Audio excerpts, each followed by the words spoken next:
metal or lithium ion battery is damaged, defective, or recalled, the DOT classifies it differently. So if I have this battery, and even though if I don't want it anymore, that's fine, it's just a used battery. But if it becomes damaged, either by physical puncture, heat damage, electrical damage, if it's under a manufacturer's recall, or there's something defective about it, the battery is now called a DDR battery, which stands for damage, defective, recall. So when I have lithium ion DDR, different rules apply to the battery now. The battery cannot be shipped or transported by any means, and then there's an asterisk, unless you have a special permit to do so. So if I take this battery in a scooter, and the scooter gets hit by a car on the corner of Walk and Don't Walk, and the battery is damaged, you cannot move that battery. You can push it, you can hand carry it, but you cannot put it in a vehicle and drive it, and you can't put it in a box and ship it. Because it's a DDR battery, they know there's a possibility it could catch fire, vent, or explode. So you have to put this into, the DDR battery has to go into a DDR container in order to be moved. So these are DDR containers. They have a special permit. How do they get the permit? You can make they can make the container however they want. They have to put whatever size battery that they want to be rated for in there and fail it. And the container can't fail, and smoke can escape, but no flames can escape the container. And then it's approved for that size and weight of batteries, and it's a DDR container. So the first one that our hazmat team at Oakland Law was this one. It's a 55-gallon drum. They basically take a fire-resistant powder called cell block, and you can either leave it as BBs, you can make it into tiles, or you can melt it and you can form it. So they form like a 2-inch crust all the way around this barrel, and then they put an inner liner in, and they have a 55-pound bags of powder to pour in with the battery, and all that is around the battery to absorb the gas given off, and it's all fireproof, so it doesn't burn, and it reinforces the container. So now our hazmat team owns, it was $1,500. It's a 55-gallon drum. Take a cart to push it. In case we encountered a DDR battery, we needed to contain it and move it off the scene or wait for a contractor. The first time we ever used it was a cell phone. A cell phone got punctured in a school at off-gas, caught on fire, fell on here, the fire alarm went off, everybody ran out of the school. The fire department came, it was already done, they put it in a bucket and carried it out. In the meantime, everybody was Googling what's in battery smoke, right? It was in the school, there's a little haze, and people start reading on WebMD about HF and battery smoke and inhalation, so that some of these kids start, I don't feel good now, right? And some of them call their parents, who call poison control, and this turns into like a hazmat meeting. So we air monitor the building, we ventilate it, we get nothing. But now we're on the scene and they say, here, take the battery, right? I don't want the battery. And the school's, what are we gonna do with it? Give it to the school. The school said, we'll throw it in the dumpster. So you can't throw it in the dumpster, you set the dumpster on fire. And when the garbage truck comes, you can set the garbage truck on fire. And they said, well, we're not taking it back to the school. The fire department says, we're not taking it. The fire chief says, don't you have a thing for it? I said, yeah. So we put a phone in the 55-gallon drum, $1,500, right? So now I'm back at the hazmat station looking at this phone that's in this drum. I don't want to get rid of a $1,500 drum for this little phone. So I call them, and they make a smaller one, the size of a paint can. I said, send me that one. They mail it to me, I put the phone in there, and then I mail it back to the place that gets to disposal. And we just bought the drum. The fire chief got the $1,500 bill for the drum, and there was about a $30 bill for the little container, and a $20 bill to dispose of the phone. Which one do you think he freaked out about? $20. The $20 one to get rid of the phone, he was pissed, right? So here's what he said. You can buy, I don't care the $1,500 gallon drum, I'll buy you the equipment you need. I'm not paying for disposal of other people's batteries. So I said, you don't care what the container costs? He said, you can buy whatever containers you need. We're not paying for disposal. So I called the company up. I said, listen, the fire chief said we could buy the containers, you don't want to pay for disposal. Can you include the cost of the disposal in the container for free? He said, yes. So now I buy, the paint can was a little too small, 55-gallon drum was too big. So we're now buying these in a 5-gallon bucket. It's a UN rated hazmat bucket. It comes with this cell block fireproof powder that's made to absorb battery gases.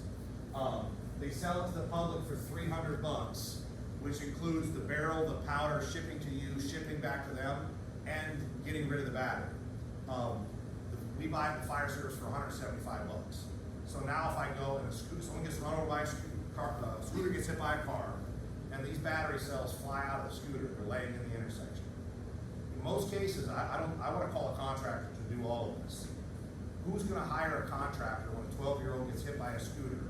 The ambulance takes the kid, the scooter's laying in the street, and the battery cells are there. Who's paying the contractor? You're not gonna like the debit card being busted into his piggy bank or something. So no one's calling no one's paying, and the intersection has to be open.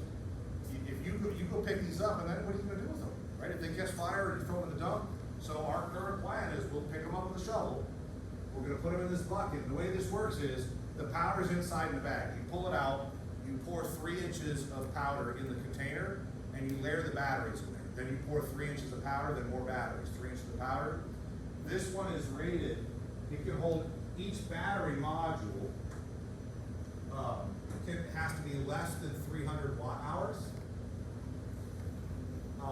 And it can hold 11 total pounds of batteries. So we get it, we write the weight on there with a paint marker, what it weighs, and we have a little scale. We add the batteries to it. I can add as many batteries as I want, as long as each battery module I put in there is below 300 watt hours. Now when I get to 11 pounds more, I have to stop adding batteries. Then I close that thing up. You have to wait 7 days from the time you put the battery in there. Then it can be shipped to the battery recycler. It comes in a cardboard box with the shipping already prepaid. I put it in a box, I put the label on there, and I mail it. There's a company in Wixom, Michigan called Battery Solutions. I buy it from them. I don't make any money or work with them at all. I just buy their containers, but that's where I ship them to. Now we're fortunate in Oakland, it's in Oakland, right? So sometimes we just drive it over there and they'll drop it off like a Christmas present. The limitation is 300 watt hours per module, right? So I gotta multiply the volts times the amp hours to figure out the watt hours. Gotta be below 300 and I can put it in the container. We also have those because we're worried if we have a fatal fire. Let's say we have a charging incident, sets a house on fire, and someone is killed. The arson investigator is going to want the battery as evidence. If they take a damaged battery and put it in their arson vehicle, one, they could be injured, that thing could catch fire and kill them on the time. Not to mention when they put it into evidence, it could burn down the evidence room of the police station or something. So what we would do is we would package it in here for them, the hazmat team would, and then we would put evidence tapes on the barrel, on the little drum, and then they can give it back, right? They can take it in or out as evidence as they need to, and it's properly packaged. So these DDR containers come in a variety of shapes. Some of these that they're made are for very small batteries. It's an envelope. If you look inside the envelope, there's a little bit of insulation like asbestos and silver material, like a fireproof material. And if you get a phone, let's say you call Samsung or whatever, your phone is expanded, there's a problem with the battery, they say you can either bring it to the store, or if you ship it back, they'll send you the box to put it in. That box is a little tiny DDR, rated only for that size battery, and then it can be shipped. If you don't have DDRs, if you have a battery transportation incident, something like that, make sure you tell the contractor you're going to have to estimate how many batteries are involved. What is the watt hour per module? Because the contractor has to bring enough DDRs to overpack all of those batteries. Now, what happens if these ones are 300 watt hours. This one, they make this drum in single wall or double wall. The reason that the double wall is because that one goes up to 1,000 watt hours. They make some of these as like these big cases, and they can go even higher. Like this thing's 60 grand. It's a reusable container, so that the general proving grounds and the Ford test track over at TACOM and Warren, the Department of Defense tests all their batteries to a point of failure. They go into that case right after they shoot it and burn it and freeze it and all this kind of stuff. They got to put the battery into this case, build it in a special trailer. It gets hauled over. They put it in another room, and they've got to disassemble this battery. Somebody's in a fireproof outfit. They take this box apart. They take the module out, and they're going to uninstall these cells one by one and lay them in another tray. And then these things will either get disassembled. Sometimes they'll get soaked in acid to peel off the plastics and things. Other times, they might get thoroughly destructed. They'll get transported somewhere else. They'll go in a giant furnace and they'll burn the batteries up. But for us, as first responders, this is an option. You could buy battery DDRs to contain batteries. And there are a lot of hazmat teams around the country that are doing that. When I taught this class at FDNY, I'll show you some videos. They went with 16-gallon drums because they have so many scooters and hoverboards catching on fire, and they're sending a hazmat unit to every one to overpack it, because if they leave it in the apartment, what may happen? They catch fire again. If they bring it out on the sidewalk, catch fire on the sidewalk, right? Burn somebody walking by. And so now they're doing anywhere between 5 and 10 of them a day. Scooter fires, send a hazmat, overpack and contain. It's called Battery Solutions.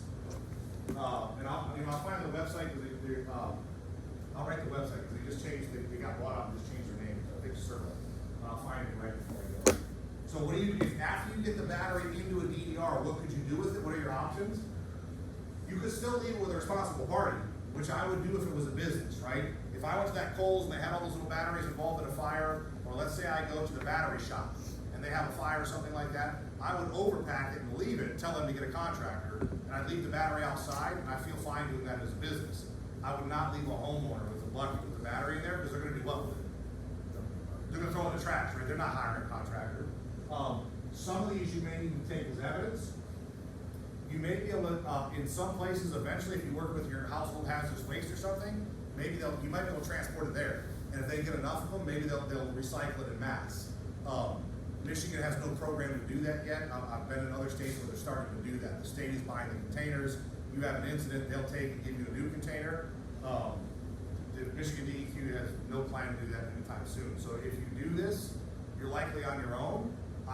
You might be able to find some contractors that you work with and either buy some or they buy some and give you one, right? And then if you overpack it and you call that contractor, maybe you can trade it. Give them the full one, maybe they'll give you a new one. And like I mentioned, that Battery Solutions, you can ship it. There's like 2 or 3 big battery recyclers around the U.S. There's another one called, it's called Call to Recycle. Call to Recycle. They're the biggest battery recycler. They're a nonprofit. That was the first one I found. So I got this battery overpack. I bought the powder. We overpack our battery, and I had to figure out what to do with it. I found this company Call to Recycle. Now there are fake battery recyclers out there, right? Fake people making batteries. There are fake people recycling batteries. What does that look like? I open up a business. I come to you, got any old batteries? I charge you money to take your old batteries. I take your old battery to take your old batteries. Now 2 things can happen. I could rip the cells out of them and be a fake battery seller, right? I could be selling them as recycled batteries. Sometimes what happens is they just put them all in a building and they just keep building up and building up. And by the way, I don't own the building, I'm leasing it.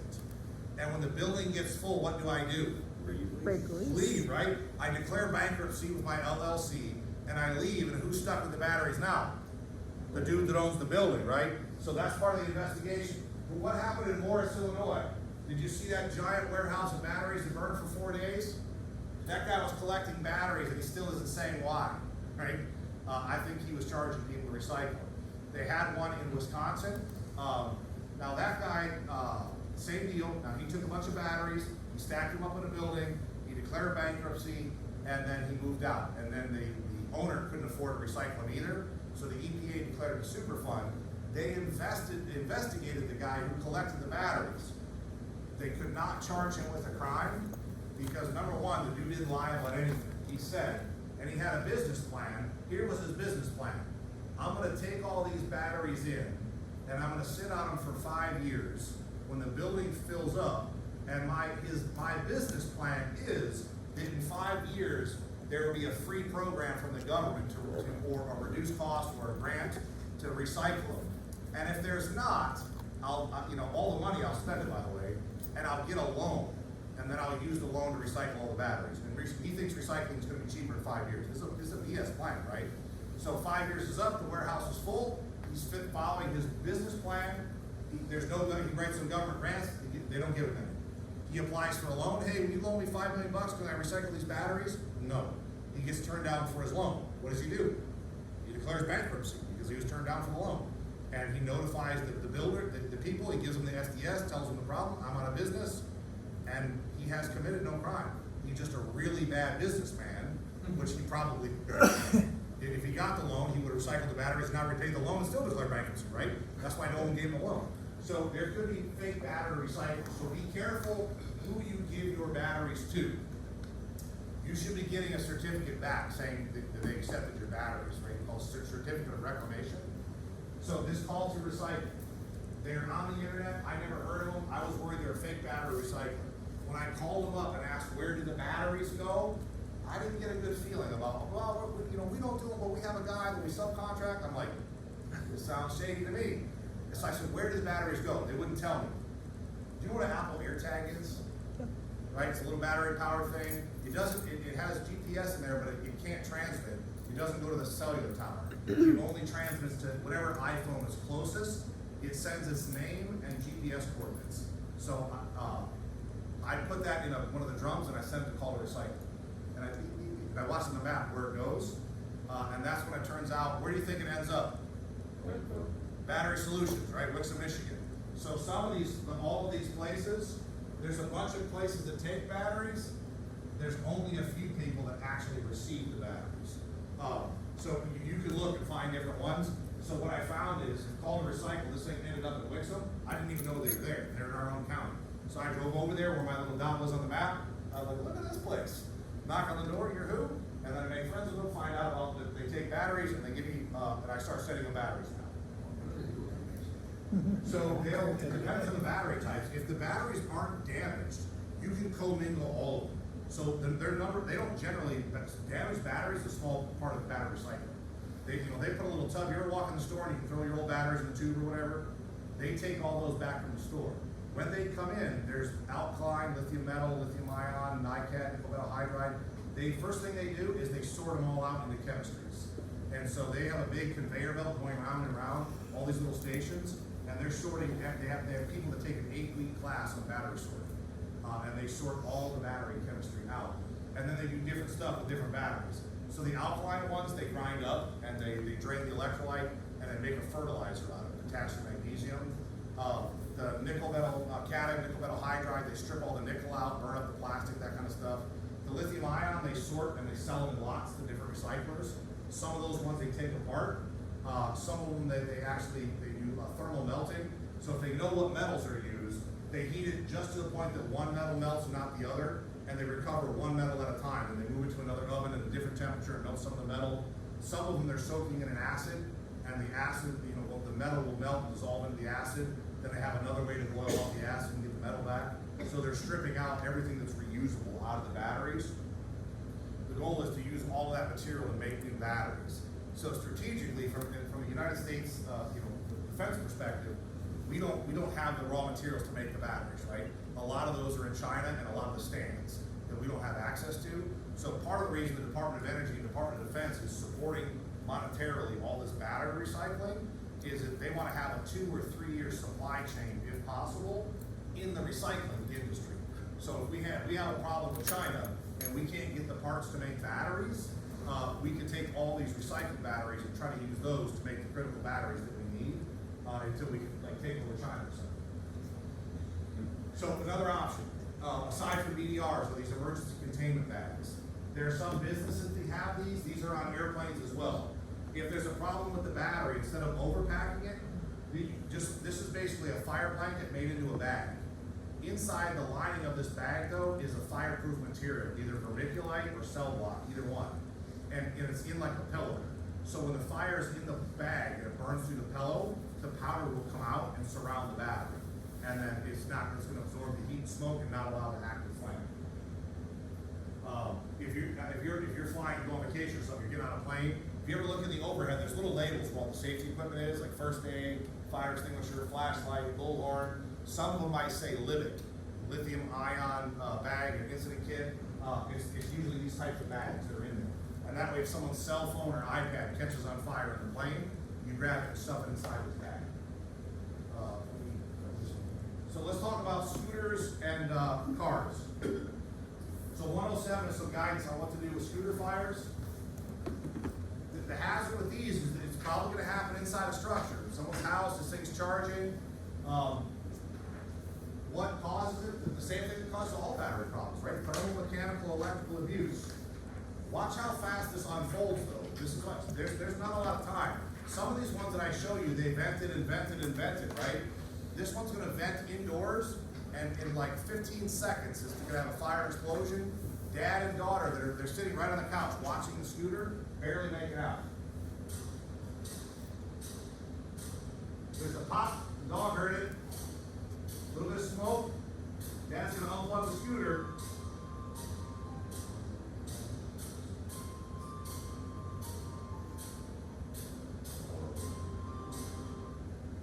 So now you're gonna get there, report of a structure fire, stretch a hand line in there, we knock that down, put it out.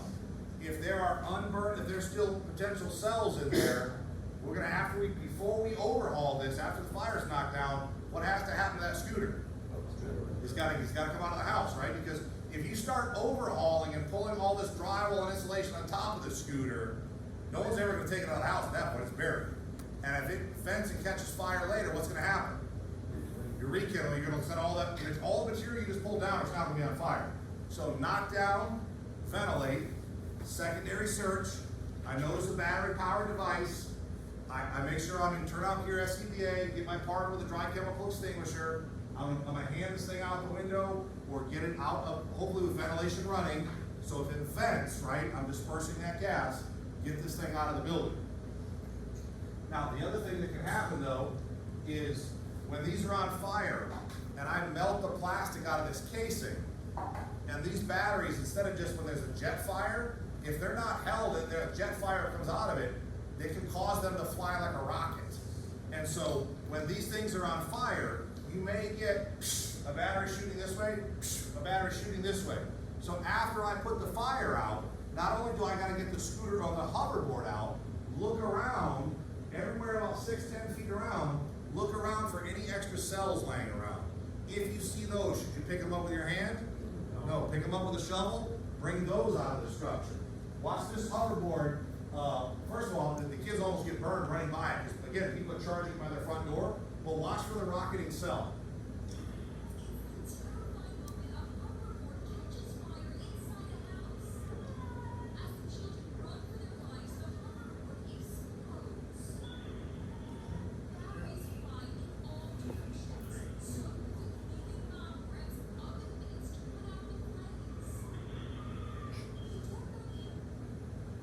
That runs up the wall, and the structure fire will show up and put that out with the hand line, same thing. Get the hoverboard out of the house, look for the ejected cells before you overhaul. If you start pulling drywall and insulation, we're never gonna find the cells. So secondary search, then your third search is for battery powered devices. Remove all battery powered devices from the structure. So what happens if you go up, you have knocked down on a fire and there's an e-bike or a scooter, you're up on the second or third floor of one of these resorts or hotels. How are you gonna get the device out of the building? Yeah, I would try to lower it down, right, off the balcony, the window. Do not get in the elevator with it, right? If all of a sudden you're taking a damaged scooter out, in many of these, I was in just outside of Houston, Texas, at a really nice resort in the Woodlands. And I came in and I told those guys, I said, listen, you could have one of these scooter fires up on the third floor. Fire officer, we do not allow that. I said, you don't think it's gonna happen? No. I showed them a picture. When I was coming to class that morning, I got in the elevator. One of the housekeepers was rolling her scooter into the elevator, and she rode it. So I got to see this. So I just stayed on there. I said, I got to run back up. And she pushed it right down the hallway of the third floor, opened up the housekeeping room, and it's all filled up in there with all the blankets and pillows and all that kind of stuff.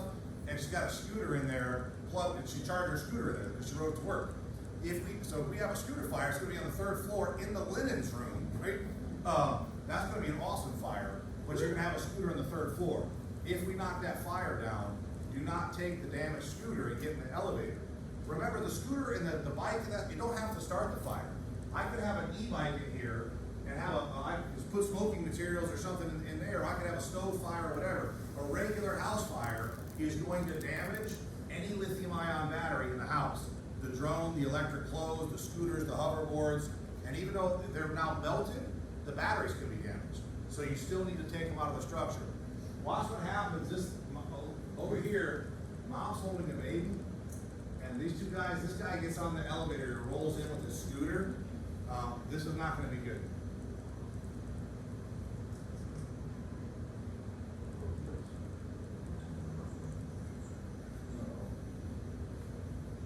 You're almost incinerated, right? Severely burned inside there, not to mention how much gas you think they're breathing in, right? There's no ventilation, closed space. So turn out your SCBA, come up with a safe plan to extract it, have a backup extinguisher ready for lights off, drop it and run, we'll hit it with the extinguisher. So this is what we're talking about. Try to, if it's outdoors, you might be able to let it burn up, then when it gets smaller down the size, you just put water on it. Remember that the amount of venting you saw from that scooter that can create explosive gas environments. Once you get it outside, what are you going to do with this thing now? So, in a perfect world, I would try to get the battery off, either break it off or cut it off with a sawzall or some cutters, and I would overpack the battery into a DDR, and so that it's leaving the scene safely. Remember that picture, that guy's face blown up? Okay. These are little pipe bombs. So as much as people are thinking like, we're not going to go buy these DDRs and handle all these batteries, that's not our job. They're like little pipe bombs. Does the bomb squad just leave pipe bombs laying around? No. So I don't think that we can leave these damaged batteries laying around. We know they catch fire and explode, and someone's going to be injured or killed after we left the scene. So here is, which is what happened. I first taught this in New York a year ago, and they said, I don't know if the fire department or the hazmat team is going to overpack all these batteries. So they didn't. And then they went to a fire and a bike shop involving some e-bikes and had apartments above. They put the fire out, everybody went back in their apartments, they boarded it up and they left, and the damaged e-bikes that were still in the building vented and caught fire again. And people were hanging, when they came back for a second alarm fire, people were hanging out windows and they had to rescue people. A police officer was trying to put out an extinguisher, was almost overcome. They almost killed a cop and had to rescue people out of an apartment. Out of a bike fire they had already extinguished.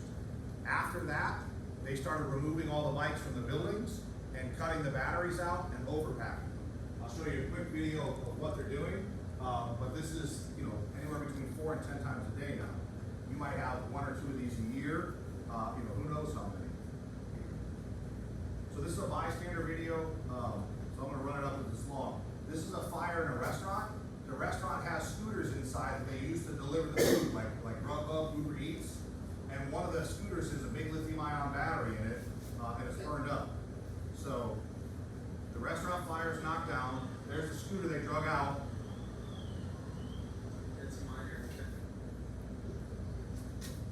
So because there's batteries involved, they call the hazmat team. The hazmat team's going to use turn up your SCBA.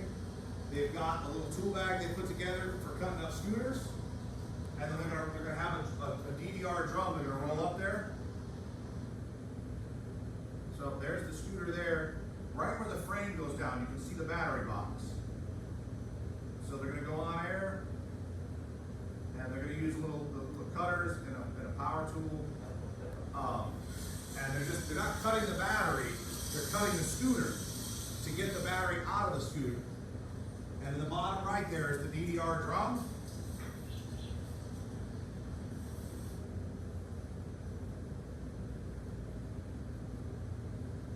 And so they're pouring 3 inches of cell block in the bottom, overpacking, they're going to overpack the battery into that drum. Now, sometimes it's one of these. Some of these incidents have involved an incredible number of scooters and bikes. Particularly, you go to a bike shop or area there's a bunch of bikes. This one's in a private apartment. All these scooters and batteries are in apartments. Why? Remember, batteries are becoming the energy of the future. Do you have any friends or buddies or you that work on 2-cycle engines, motorcycles at their house, anything like that, snowmobiles, right? Now there's people that work on batteries, and they're on Craigslist and online. You need your battery repaired, you need a battery, all this, bring your scooter over. So inside there, they're repairing scooters and batteries inside a house or something. They have a fire, and they drag out 20, 30 scooters from a single residence, hundreds of batteries from a garage, something like that. Any questions on scooters before we go into vehicles? So on 108 is some guidance on electric vehicles. The first thing you got to do with an electric vehicle emergency emergency, you just gotta recognize it's an electric vehicle. Right now, it's a little easier because there's only a few kind of big brand names, right? The electric Hummer, the Chevy Volt, the Tesla are the popular ones. Everyone's making electric vehicles, right? There's hybrids now, Volvo's got, combination. Some of the original ones, the Prius and things like that are still on the road. The first gen Priuses were not lithium ion. They were nickel metal hydride. The reason they still needed a 4-cylinder engine, there wasn't enough energy density. You didn't get good range because the batteries were heavy. Now that's why vehicles suddenly become fully electric, because the battery technology improved. The lithium ion had the range. So what are some clues to look for that you know the vehicle's electric? Number one, the easiest is ask the driver. You show up in a vehicle fire or an accident or whatever, ask the driver what powers it, and are there batteries? Maybe they'll tell you. You can also, some clues here, if there's no front grille, it's going to be real tough to have an internal combustion engine in there with no radiator, right? So that's a clue. If you look at the back and there's no exhaust, right? We got exhaust combustion. So if there's no exhaust, I'm going to start thinking maybe CNG or battery, something like that. So the other one is just the charging port. The most reliable is there's always going to be a little door usually. You got to open up and see what's behind that little door. The problem is you got to get close enough and do a 360 because it could be on the front quarter panel or the back quarter panel. It could be on either side, or it can actually be front or back. So do a 360, you're looking for the little door, open it up, and see what's behind the door. Is it a gas fill? Is it a charge? Is it a propane connection, a CNG connection, hydrogen? Propane is going to be a big brass acme thread. The thread's on, 1.75". Hydrogen and CNG are high pressure. They look like air chucks. You might not know which is which. It actually doesn't matter because both of them are high pressure, lighter than air, flammable gases. I would respond to hydrogen and CNG pretty similar. Propane is a low pressure gas, heavier than air, and obviously we see these battery connections. Most electric vehicles are using the same skateboard design. The batteries are down below. They're made in the bottom, kind of the frame of the vehicle. So here's what happens. So some of these are going to use cylindrical, some of these are going to use prismatics, they could use some pouch cells. So here you've got an individual cell, 18650, placed into a module. Tesla uses exclusively cylindrical cells. Some of the GM vehicles are using prismatic or pouch cells. So the original Tesla had 18650, the same size as the blue one I passed around. They're now they went to a bigger cell, 2170, 21 millimeters by 70. They've announced that they're going to go to the 4680, going to be a bigger cell. So when this thing gets ejected from the vehicle, these things are going to start looking bigger and bigger. These are not cells, they're just 3D printed plastic, so you can see the size. I'll pass those around. Sometimes 100 cells or so in a module underneath the vehicle, and it looks like that. It's going to be inside the frame. Some of these are going to just be covered up with a piece of plastic. Some of these are going to be heavily boxed in with metal and a skid plate below. Depending on different manufacturers, how much protection they put around the battery. So the next problem is, I've got an electric vehicle. I've identified it's an electric vehicle. Even if it's not a fire, you could be there for a diabetic, a drunk, a slumper, a chemical suicide, car versus building. And keep in mind, when people think of an electric vehicle, everybody is planning for a Tesla fire, where a single vehicle is on fire by itself. Remember what's coming. All the regular emergencies you go to are going to involve electric vehicles with batteries in some way. So diabetic, somebody slumped over the wheel at 2 a.m. when the bar closes, car into a lake, car falls down a ravine, car versus gasoline tank truck, right? All in conjunction together. So one of the things is the electric vehicle can be on and in drive and it makes no noise. So when you get there and you show up and there's a diabetic slumped over in a Tesla and you tap on the window, the vehicle looks like it's static, right? That nothing's happening. As soon as you might even open the door and you start giving them some orange juice or something and they wake up and hit the gas, what's going to happen? Right? What's the 0 to 60 like in these electric vehicles? It's fast. It's going to run over somebody. So first of all, and usually, even if you get the keys to a vehicle, you reach in, turn it off, where do the keys normally go? Last time we set it right on the roof. Remember, if this is a key fob, the vehicle, it will generally work if it's within 16 feet of the vehicle. So don't assume the vehicle, make sure you're checking, is it in park? Can you turn it off? If you can't, maybe you need to put some big wheel chocks in front and back of the vehicle. Try to get the key fob out of the vehicle and 16 feet away. Remember, it may not look like an actual key. Anybody seen the key in a Tesla? Flat card, like a hotel key. And when you get in, there's nowhere to put it. You know how you gotta wave it near the B post, and it'll unlock. And then when you get in, you know how you start it? Because I rented one. They just gave me the card. I'm like, do I get a lesson or anything? So now I'm in the Hearst parking lot. I'm like, where did this thing go, right? I can't make the car start. I'm like, I'm gonna have to Google this. I sat there long enough, if it thinks you don't know how to do it, it played an animation on the screen to teach me how to do it, and it starts showing a little card being waved near the cup holders, right? I'm like, I'm getting pumped. I set the card near the cup holders, it all lights up, right? And then now I'm saying, all right, let's go. I'm trying to, how do you shift it into drive? Any idea?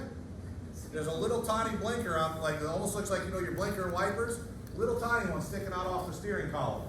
And it's got a D, N, and an R. Okay, well, drive, neutral, reverse, great. I put it in drive, I'm like, it don't make no sound, nothing happens. The big screen in the center, you got this huge ass screen. You know how big the D is? About that big, right? In the little corner. I'm like, great, now I'm in drive. So I push on the gas, I almost ran over the Hertz guy, man. Right? Take off, he looks at me like I'm squealing the tires when I'm speaking. So I get up to the gate and I'm thinking, I got a D and an R. What letter am I missing? How do I put this thing in park? So I get there, I'm trying to put the windows down at the thing. Like, they're like, roll your window. I'm trying. It goes down. Any questions? How do you put it in park? Well, she says, oh, I don't know. Well, why did you ask if you have any questions? Do you have any answers? On the very end of the little stick shifter for D, N, and R, there's a little push button like you're setting the cruise control. That's the P. You push in to go to park. And so I drove for a while, and then I got to I was Googling and driving, how do you put a Tesla in park? So when I got to my hotel, I could put it in park. Every manufacturer is going to be different how you shift gears. And most of them are not using a standard transmission with a shifter. Some of them are touchscreen, can be buttons, sliders, dials, all that kind of stuff. So when you first get to these things, the vehicle stability is going to take a few minutes to figure out how to access the vehicle, turn the vehicle off, put it in park. The other thing you're going to have to try to figure out how to do is a high voltage shutdown. So I'm going to have, we know there's energy in the batteries. There's nothing you can do about the energy. So I've got a big battery cell, battery module, 100 cells in here. I'm going to have a high voltage wire that's going to go from the battery to the electric motor here, right, which is near the tires. And coming down, that's going to be 400 volts coming down that electric, down there. Most car manufacturers are going to color code that orange. It's usually in the rocker panel, something like that. Obviously, you don't want to be cutting into that during an extrication because you're going to get all 400 volts. You can shut down the battery, from the energy from leaving the battery. Located right here, there's a switch. And when you turn that switch off, the 400 volts will stop leaving the battery. Now there's a second battery on here. It's a 12 volt battery. And the 12 volt battery, that's what runs the radio and the windows and the dashboard and stuff. It gets charged off the 400 volt. This switch, this is so crazy. This switch right here is operated by the 12 volt battery. So what happens is, if you cut the cable on the 12 volt battery, this switch will pop open and no more voltage will come out of the high voltage battery, right? It took me a long time, like they had explained this to me like 5 times. How does cutting the 12 volt wire stop the energy on the 400 volt wire? And this is how it does it. The 12 volt supplies the energy to the switch, and when you cut that off. So now, if I got to, this car has been T-boned and somebody is trapped, you already want to cut the 12 volt. Remember, because we want the drain time to start on the airbags, the capacitors, and all that kind of stuff. By cutting the 12 volt, you will also stop the energy from going into the high voltage. Some of these cars are going to do this automatically. When the airbag goes off, or they roll over, or they have an impact. Remember the old car that would shut the fuel pump off. These are going to shut off the switch, so you shouldn't be energizing outside the battery. Now, what if they don't? You have to do it manually. How do you do it? You have to get the instructions for the car, because it's different on every vehicle. So here's Tesla's. Under the front hood, you pop the hood, there's no motor there, right? So it's an extra trunk, it's a front trunk called a frunk. So in the front, when you pop the hood and peel the plastic back, there will be a red cable with an orange tag. don't cut any orange cables. But this is a red cable with an orange tag. See the red fire helmet with the cut symbol? They want you to cut 2 chunks out of that cable. Your cut, this is a 12-volt cable. So what they do is they run this cable up here to the hood where they put a cut loop, and then they run it back to here. And so if you cut it here, no power goes from the 12 volt to the switch, and that's going to isolate the 400 volt system. Okay? Some of these are set up like a trailer plug. You can unplug it. Some have like a pin in it, you pull it out, it's like a fuse. And they're all in different spots on different manufacturers. So you gotta get the emergency instructions for the vehicle. Now usually there's 2 sets of instructions. A long one, like 30 pages like this, or there's a short one which is like 4 or 6 pages called the quick reference guide. Get the quick reference guide. That's what you're gonna need on these vehicles. Now, where do you get that from? They're on the NFPA website for free, but you have to go to the manufacturer, click on it, then you gotta click on the model, then you gotta click on the year, then you gotta download the PDF. And you need internet to do this. I've already been tooling around here, you all don't have internet everywhere around here. So if you're on a crash intersection, there's no internet, you're not gonna be able to get this. There's an app you can use, but you have to pay for it. So this one called Mototech, it downloads all of the information onto your tablet or your MDC while you have internet. And then you've got it stored locally, and every time they add it. Now these ones have more, they've got more stuff in here. It's got all the boron and where to cut and the capacitors and all that kind of stuff, and the pretensioners. It wasn't extrication software at first, and then they call this deactivation. But what they're talking about is high voltage shutdown. This is like a few $100 per device per year. So we had this just on the heavy rescue. We didn't have it everywhere else. So we could at least get to it. They're also starting to put in some of the electric, like tractors and trains and other stuff in here. So on electric vehicles, let's talk about fire. Again, my biggest concern is this vapor cloud. There have been no incidents yet of responders being hurt by this vapor cloud, because in almost all these vehicle lines, it happens so fast. It's vent then fire. More of the scooters have vented. I can't find any pictures of cars doing prolonged venting. They mainly catch fire pretty quick after the venting, but it could happen, right? If it's at a dealership or a repair shop, and you get in there and they got this thing on the hoist or whatever, and you see that white, it's not an overheat, you better get out of there, because if you're gonna get caught in this ignition. So how do you put out the fire? So the first thing, you gotta identify it's an electric vehicle, worry about the vehicle stability. If the vehicle's on fire, the first question I'd ask myself is the battery pack involved? Because you can still have tire fires, brake fires, lubricant fires, and motor fires that don't yet extend to the battery pack. Remember, the battery pack is up underneath. And how would you know if the battery pack's involved? What are you looking for? Remember that venting? Or that, you saw the jet fire? You know, that's all clues the battery pack's involved. This one, I don't know the story. This is in Santa Clara County, California. I don't think the battery pack's involved here. The battery pack's underneath. Look where the fire is. Up there, that could be something in the front trunk. It could be a motor, it could be a brake fire. You might be able to put this one out like a regular car fire. Now, even if there's a regular car fire, you still need to check the battery pack for damage and heat. So they tell you to tilt it, look at it with a thermal imager. You want to observe it for 45 minutes, make sure it's not going to catch on fire. Then it can be towed, it should be towed by a flatbed. If the battery pack is involved in fire, the only way you're going to have to spray the water underneath there and try to tilt this thing. And how are you going to tilt this with jet fires coming out from underneath? You don't need airbags? No, right? Don't ruin some airbags. You're not going to put some spreaders under there to lift it. We want an extra floor jack, right, with an extra long handle, like a racing one, right? So I can roll that thing from a distance and start kind of cranking that thing up and try to get this thing tilted a little bit so I can get a blitz line or something to start cooling this down. Because remember, I'm trying to absorb, I'm not going to put the fire out with the water, right? It's just a gas-fed jet fire. So I'm trying to absorb the BTUs with the water so they don't heat up the other cells, and I'm trying to cool the cells that are not burning from being involved. So you're going to get some water right where the fire is. I would also get water on the other cells that are not burning and try to cool them.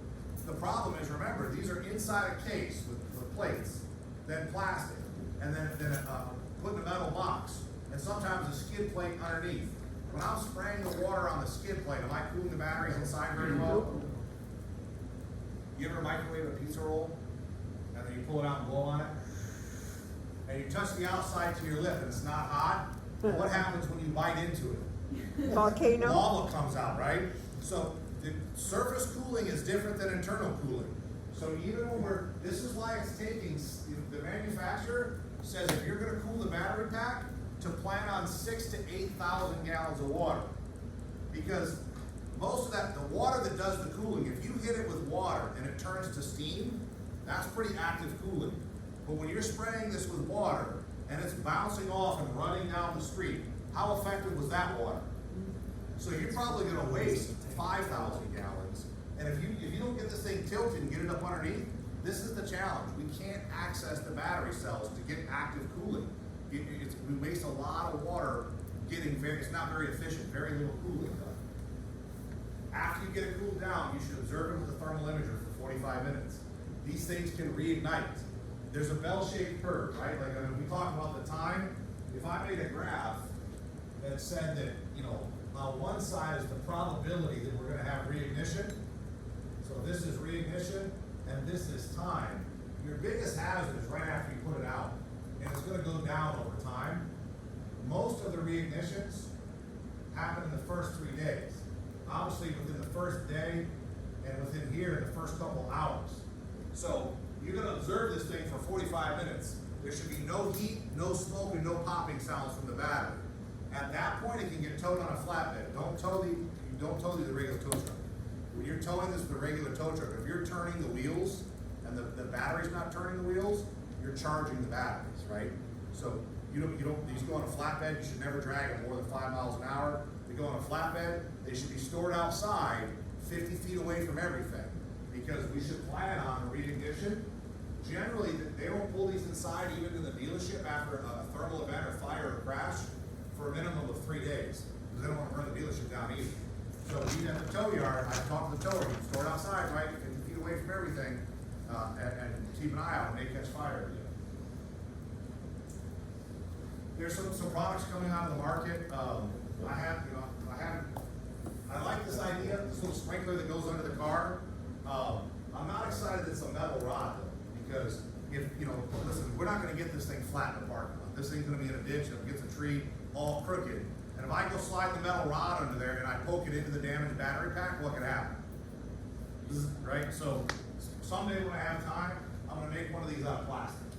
And it's not gonna melt if the water's flowing. If it does, I'll make another one. But that's probably what I'm gonna do, is try to put a little sprinkler on the end of some plastic, and then I can put it under there. And we're wasting a lot of water because we're flowing at 95 GPMs. What I would rather do is put this on a garden hose or a booster line, and I'd really like it to mist it in a very small droplets, maybe have 3 sprinklers or something I can put under the car and flow less GPMs. I mean, honestly, if I could sprinkle this thing and keep it cool with 10 GPMs, then there's less tankers I gotta get out of the freeway, right? And I want all of this water turned into steam, not running down the street wasted. I just haven't had a chance to make one of these, but if you're feeling crafty, that's what I would try, right? Foam is not gonna work. Don't put Class B foam on an electric vehicle tire. This thing, man. So Rosenbauer, have you seen this device? They're online, right? Firehouse.com. What happens here is you put this under the car and you crank this lever, and a little spike comes out and pokes a hole in the battery, and it's a hollow spike, and they say they're gonna spray water inside the battery using that thing. Yeah, that's what I was talking I've never used it. I went down to FDIC to check it out. I talked to the product engineer. I said, why are you spraying water in the battery? He said, the water will go in all the extra empty space in the battery, and it'll fill around the cells. I said, there's no extra space. Yeah, in between the cells. And I said, there's glue in there. It's all a solid polymer. I haven't been told that. I'm like, well, believe me, I have. I've taken these batteries apart. If there's any extra space, they're gonna put more batteries in there. So I'm not confident, but I've never tried it. This thing's like 12 grand, so I'm not gonna be first. I'll let somebody else buy this and see if it works. It's too tall to fit under a Tesla and too short to work on a Hummer. So if it's a Tesla, you have to jack the car up to get it to fit underneath. But the other problem is, remember, there's 6 to 8 modules. Even if this works perfectly and punctures in a module, you're gonna have to move it and make sure you're right on target. You're gonna have to puncture, like playing Battleship, right? Each module, and it's gonna be on fire. And they got a lot of videos using it. I said, where's the video where you tested it on a burning car? And they don't have it, right?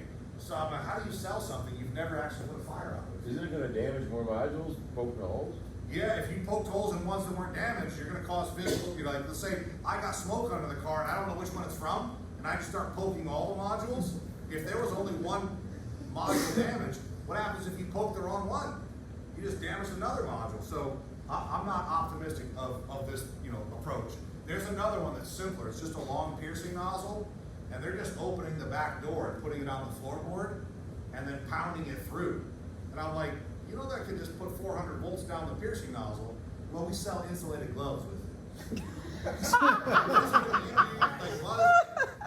There have been, when they sprayed water on the batteries, they put voltage meter on the section. When we're not touching the battery, no voltage comes back down the spray.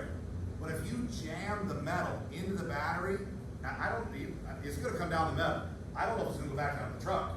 Let's not find out, right? So I would not take anything metal ever and stick it inside the 400 volt battery. That will cause natural selection. But tilting and flipping, I mean, this is, ultimately this is Indiana. This car was on its wheels. It spun out, it hit this guardrail, it hopped up on the guardrail punctured the battery pack, set it on fire.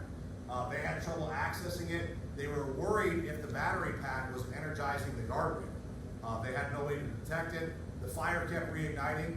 This excavator was doing nighttime construction over here, and so they asked the excavator to come over here and knock it off the guardrail and then flip it over so they could cool the battery modules. You know, I wouldn't special call an excavator to do that, but if you have one nearby or tow truck or something, I would consider tilting and moving the vehicles if needed. You've probably seen this online. They're doing this a pilot program in Europe. I wouldn't recommend this. And even in Oakland, we have a couple of these pod containers because our hazmat tech